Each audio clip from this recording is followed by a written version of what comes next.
Hi, I'm Joe Clay. I'm from the US. I found Hair of Istanbul on YouTube from a couple different guys. My complexion, Afro-Style hair. One of the guys in particular that led me to it was the Ethiopian guy that was from Cali. I watched his whole process and I loved it, from them picking his hairline to just how they handled him and treated him while he was here.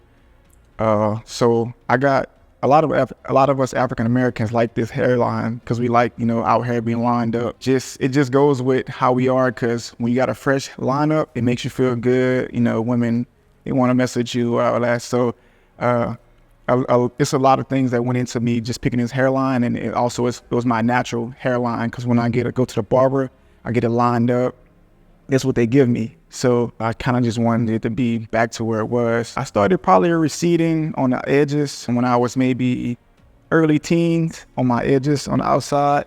As I started getting older, being in the military, wearing a cap all the time, it kind of faded away, started receding. Coming here and they helped me out, got everything right. I loved the whole experience.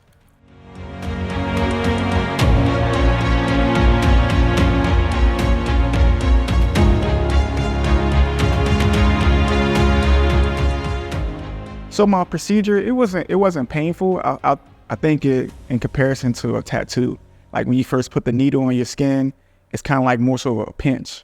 The most painful part is probably when they're doing the anesthesia. But other than that, it's not painful at all. My recommendation for anyone that would like to get this procedure was just check out Hair of Istanbul, because every step along the way, they'll be here with you, reiterating things. And it seems real repetitive, but they're really good at what they do. They take care of you, like literally from when you land to when you leave. They're taking care of you, and they make you feel comfortable throughout the whole process. So if you're going to check out the hair transplant, want to get your hair back to where it was, check out Hair of Istanbul. I wouldn't look anywhere else. So yeah, they don't really get a chance to see my progress because I live in the States. So 8 to 9 months from now, I will send a video of my progress, so you guys can see how everything turned out for me.